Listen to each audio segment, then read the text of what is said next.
নমস্কার, মানুষের ভাষায় আপনাদের সকলকে স্বাগত। আমি প্রবীর রায়চৌধুরী আপনাদের সাথে।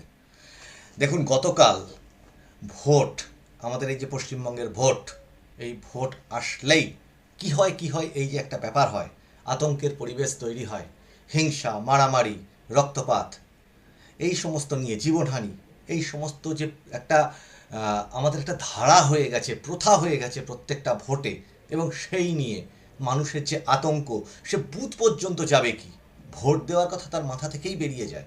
সে আগে ভাবে নিজের জীবনটা কিভাবে রক্ষা করব। এখন এই পুরো পরিস্থিতিটার একটু বদল যেন হতে চলেছে, এইটা কিন্তু মানুষ ভাবতে শুরু করেছিল সবে সবে, যখন থেকে নির্বাচন কমিশন এখানে এমসিসি লাগু করলেন, নির্বাচনের ডেট লাগু হলো, এবং বিভিন্ন রকমের এই যে অফিসারদের বিভিন্ন রকম রদবদল, আধিকারিকদের বিভিন্ন রকমের সরিয়ে দেওয়া, এবং এসআইআর প্রসেস চলাকালীন যে সমস্ত দুর্নীতিগ্রস্ত অফিসারদের তাদের সাসপেন্ড করা, এই সমস্ত থেকে ধীরে ধীরে ধীরে ধীরে মানুষের মনের মধ্যে কিন্তু একটা কনফিডেন্স তৈরি হচ্ছিল। এটাই তো নির্বাচন কমিশনের একটা কাজের মধ্যেও পড়ে, সেটা হচ্ছে কনফিডেন্স বিল্ড আপ। এবং আপনাদের একটি যেটা ভিডিও দেখাই, যেটা আদর্শ একটি গণতান্ত্রিক ভোটের প্রচার বা ভোটের পরিবেশ হওয়া উচিত, সেটা কি, সেটা এই জনৈক ধরুন একজন, এটা এক্স স্যান্ডেলে রয়েছে, সেটা হয়েছে সুজিত দাশগুপ্ত বলে এক ভদ্রলোক, কোনো জনৈক, তিনি একটা পোস্ট করেছেন, এটাই তো আদর্শ একটা ভোটের পরিবেশ হওয়া উচিত আমাদের গ্রাম বাংলা বলুন, আমাদের পশ্চিমবঙ্গে। দেখুন তো। हम पे भी उनकी नजाकत हो जरूरी।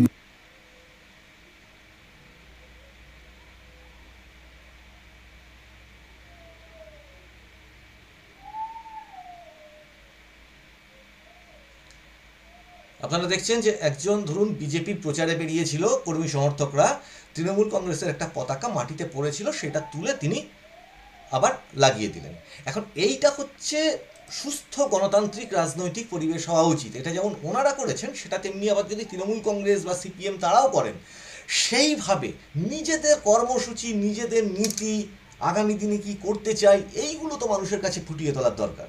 তা না হয়ে যদি সেটা শুধুমাত্র ভোটের প্রচারটার নাম যদি হয়ে যায় হুমকি, শাসানি, এবং সেটা করাতে করাতে আজকে যে জায়গাটায় গেল, যেটা গতদিনকার এপিসোডেও দেখিয়েছি, এবং সেটা নিয়ে ভাবছি, এবং সাধারণ মানুষও সেটা নিয়ে ভাবছে যে তাহলে এভাবেই আবার এইভাবেই ভোটটা হবে, কোনো প্রতিকার হবে না, কোনো চেঞ্জ হবে না জিনিসটার।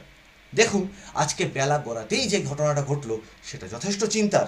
সেটা শুধু কিন্তু সাধারণ মানুষ না, সেটা একজন ভোট কর্মী, তার সাথে কি হলো।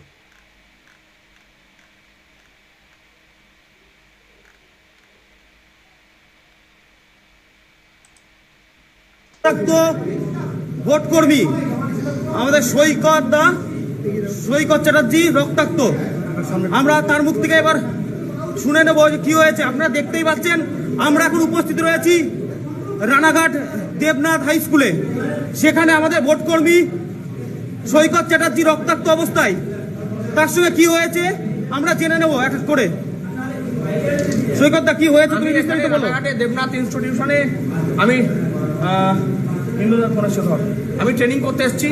ট্রেনিং শুরুর আগেই এখানে সাদা পর্দায় মমতা ব্যানার্জির অ্যাড দেখাচ্ছে দীঘার মন্দির নিয়ে। আমি অবজেকশন করেছি, আরো আমার অনেক দাদারা ছিলেন, এই যে এই দাদা অবজেকশন করেছে, আরো অনেক দাদা এখানে ছিলেন, তারা অবজেকশন করেছে। আমরা করেছি যে এটা নির্বাচনী বিধিভঙ্গ হচ্ছে। আমি আই কার্ড দেখতে চেয়েছি, এটাই আমার অপরাধ। ভিডিও অফিসের ভিডিওর সামনে একজন কর্মচারী আমার কানে কানে এসে বলে গেল, তুই বাইরে বেরোবে না, বেশি বেশি করিস না, মার্ডার হয়ে যাবি। তোর কিন্তু মার্ডার হওয়ার সময় হয়ে গেছে। হ্যাঁ, আমি জানি আপনাদের গায়ের জ্বালা। আমি আপনাদের জন্যই 365 দিন লড়াইটা আমরা করছি, আপনাদের জন্যই। এই বিডিও অফিসের কর্মচারীদের জন্য আমি 11 দিন অনশন করেছিলাম, তাই আজকে আমাকে রক্তাক্ত করা হলো। বিডিওর নেতৃত্বে বিডিওর কর্মচারীরা, এই ঘরে যারা দায়িত্বে ছিল, তারা হাত তুলে দিল, তারা কিছু জানে না। উল্টে আমাকে কিল, চর, ঘুষি, যেমন খুশি তাই করলো, আমাকে মেরে ফাটিয়ে ফেলা হয়েছে। দেখুন, এই যদি অবস্থা হয়, রাজ্যে ইলেকশনের দরকার নেই। আমরা বলছি ভোট বন্ধ হোক, এই ভোট নামের প্রহসন বন্ধ হোক, রাজ্যে রাষ্ট্রপতি শাসন জারি হোক, না হলে আমাদের মতো ভোট কর্মীরা, সাধারণ ভোটাররা মরে যাবে। আপনারা দেখতেই পাচ্ছেন যে আমাদের এই সৈকতটা আজ রক্তাক্ত। কারণ হলো ভোটের ট্রেনিং এর নামে এখানে মুখ্যমন্ত্রী মমতা ব্যানার্জির বিভিন্ন প্রচার চলছিল, তার প্রতিবাদ করায় তার গায়ে হাত তোলা হয়েছে, তাকে হুমকি দেওয়া হয়েছে সে মার্ডার হয়ে যাবে। আমি আমার অপরাধ, আমি আই কার্ড দেখতে চেয়েছি, আমি আই কার্ড দেখতে চেয়েছি, আমি বলেছি আপনাদের জন্য আমি 11 দিন অনুরোধ করেছিলাম। আপনারা দেখলেন যে কতটা উদ্বেগের এই দৃশ্যটা। ইনি একজন ভোট কর্মী, তিনি ট্রেনিংয়ে গেছেন এবং সেখানে ইলেকশন কমিশনকেও বলছি যে সেখানে এই ভোট কর্মীদের কোনো নিরাপত্তার ব্যবস্থা থাকবে না। এবং নির্বাচন কমিশন এই যে ধরুন উনি যে অভিযোগটা তুললেন যে এই যে বিভিন্ন রকমের পোস্টার, সরকারি জায়গাতে যে রাজনৈতিক যে সমস্ত নেতা নেত্রীদের প্রচার এবং পোস্টার, ব্যানার ইত্যাদি থাকে, সেগুলো সরিয়ে দেওয়া, সেটা আগে থেকে তো হওয়া উচিত। আর দ্বিতীয় কথা হচ্ছে, একজন মানুষকে এইভাবে হ্যারাস হতে হবে, তারপর সে অভিযোগ করবে, তারপর ব্যবস্থা হবে, ততক্ষণে তো সব গল্প হয়ে যাবে। এনার এই আঘাতটা ঈশ্বর না করুক উনি সুস্থ হন ভালোভাবে, ঈশ্বর না করুক মানে আরও বেশিও তো হতে পারতো। আমার বক্তব্যটা এইটা, এটা তো অন্য আরেকজনের সাথে এর চেয়েও বেশি আঘাত হতে পারতো। এবং অতীতে আমরা বিভিন্ন ক্ষেত্রে দেখেছি, অনেকে চোখে আঘাত হয়েছে, সেই চোখটা ঠিক হয়নি, অনেকে মাথায় হয়তো এমন আঘাত খেয়েছে তার সারা জীবনের মতো হয়তো স্মৃতিশক্তি চলে গেছে। এরকম প্রচুর ঘটনা ঘটেছে এবং সেটা রাজনৈতিক দল নিরপেক্ষভাবে বলছি যে আজকে যারা করছেন কালকে তো তারা বিরোধী দল হতে পারেন, আজকে যারা শাসক হতে চলেছেন তারাই আবার পরবর্তীতে বিরোধী হয়ে যেতে পারেন।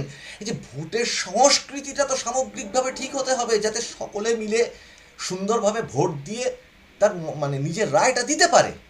কিন্তু এর সমাধানটা ঠিক কোথায়? প্রচুর পরিমাণে অফিসার বদলি করলাম, প্যারামিলিটারি দিলাম, এর অভিজ্ঞতা আমাদের এই রাজ্যের মানুষের অত্যন্ত অত্যন্ত অত্যন্ত তিক্ত। এই রাজ্যের মানুষ ঘর পোড়া গরু, সিঁদুরে মেঘ দেখলে তারা ভয় পাচ্ছে। আর এরপরে এর বিরুদ্ধে কি ব্যবস্থা নেওয়া যেতে পারে?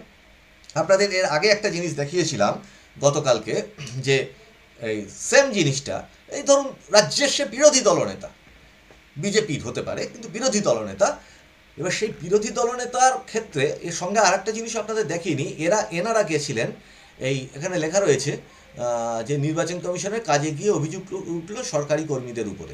দেখা যাক দুর্গাপুরে ঘটেছিল ঘটনাটা, এটা কি হয়েছে? তৃণমূলের লোকেরা এসে আমাদের গাড়ি থেকে নামিয়ে ফেলিয়ে মারে।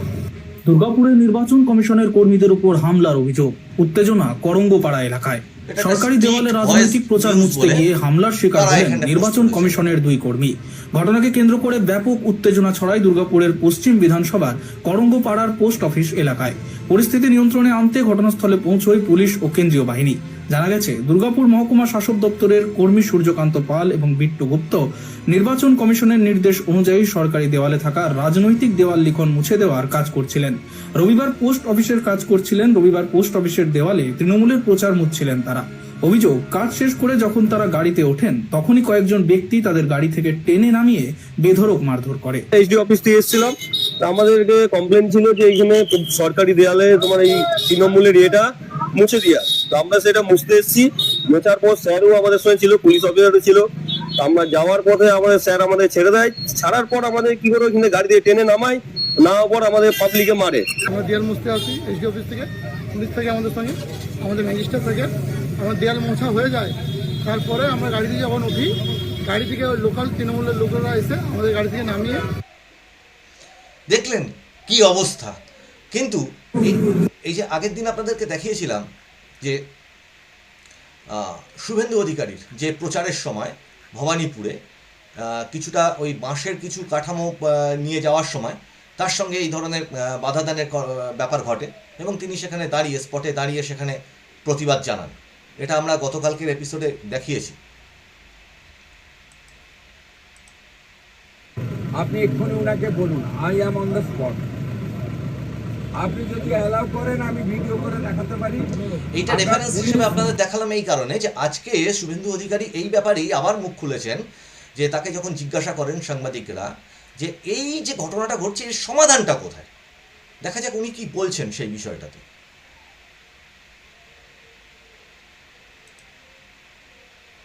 कोशिश कर रहा है, लेकिन इलेक्शन कमीशन का एक जो डीजीपी से सीपी से एसपी से बहुत सारा चेंज किया, नीचे ओसीआईसी को चेंज करना चाहिए। ये लिए वहाँ जो इंस्ट्रक्शन भेज रहा है सीपी डीजी एसपी नीचे तक ये काम नहीं कर रहा है। कल मेरा प्रत्यक्ष अभिज्ञता हुआ है भवानीपुर में, रात 1 बजे तक बीजेपी का एक टेम्पोररी कैंप के लिए कुछ बैम्बू कुछ सामान जा रहा था, उसको भी रोक दिया था वहाँ का एडिशनल एसपी ओसी। सीपी ने मुझे बताया हम लोग तुरंत कार्रवाई करूँगा, लेकिन 1.5 घंटा तक चला गया। ये लोग सीपी का बात भी नहीं मान रहा है, इसलिए तुरंत ओसीआईसी को पूरा चेंज कर देना चाहिए। किसी को लाना है तो वो तो आपका मामला है, इलेक्शन कमीशन का मामला है, लेकिन जिस अच्छा ऑफिसर को ममता बनर्जी पोस्टिंग नहीं दिया है, साइडलाइन करके रखा है, वो सबको ओसीआईसी बना दीजिए।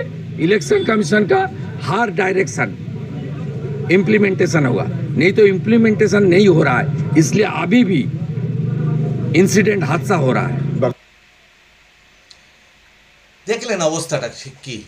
এখন প্রশ্নটা হচ্ছে যে ইলেকশন কমিশন যে অবাধ নির্বাচনের ব্যবস্থাটা করতে চলেছেন, সেই অবাধ নির্বাচনের জন্য মানে এই যে নিচের লেভেল পর্যন্ত তাদের যে মানে নির্দেশটা সেই নির্দেশটা যথাযথভাবে পালন করা, এইটা বাংলার মানুষ কিন্তু আজ পর্যন্ত দেখেনি, এখনও দেখা যাচ্ছে না।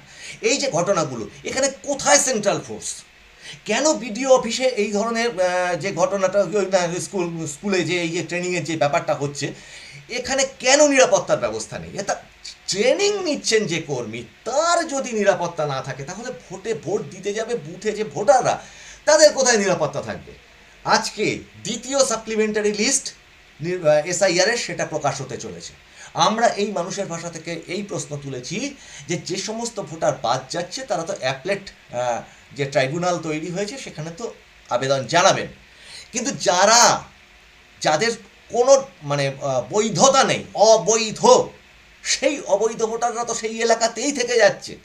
নির্বাচন কমিশন যে পরিমাণ অস্ত্র গ্রাম বাংলাতে ছড়িয়ে আছে, সেই অস্ত্র উদ্ধারের অভিযানটা কোথায় হচ্ছে?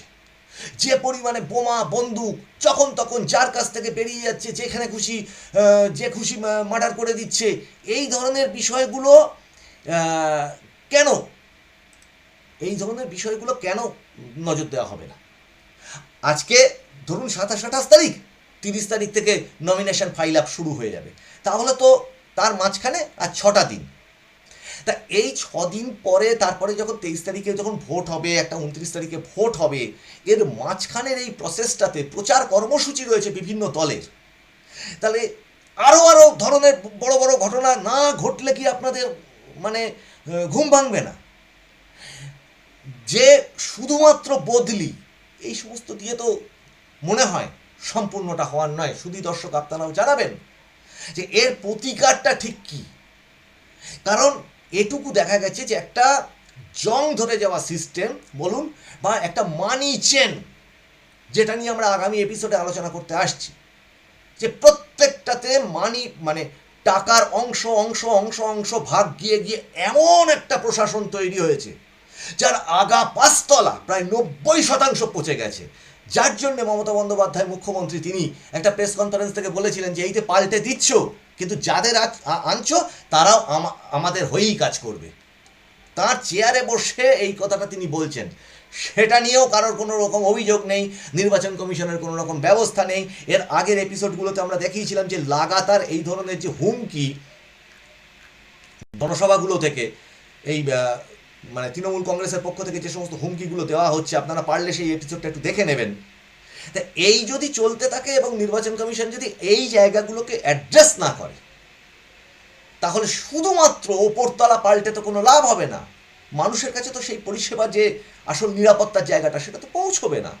তাহলে তো ভোট আবার সেই প্রহসনে পরিণত হবে, এবং ভোট হয়ে যাওয়ার পর ভর্ৎসনা করা, তদন্ত করা, ততক্ষণে তো যা হওয়ার হয়েই গেল। কিন্তু এবার মানুষও কিন্তু চাইছে এর একটা প্রতিকার হোক। তার জন্যে রাজ্যের বিরোধী দলগুলি, নির্বাচন কমিশন, সুপ্রিম কোর্ট, এদের সবাইকে সক্রিয় হতে হবে।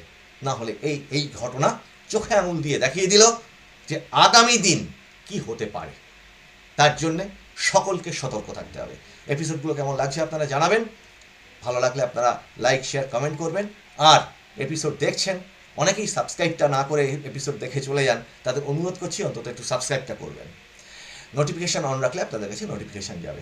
আপনারা নজর রাখুন মানুষের ভাষার পর্দায়, এরকম অনেক ইন্টারেস্টিং আপডেট নিয়ে আপনাদের কাছে আসবো, কারণ মানুষের ভাষা সবার মনের কথা বলে। আপনাদের সঙ্গে দেখা হচ্ছে আবার সামনের এপিসোডে। নমস্কার।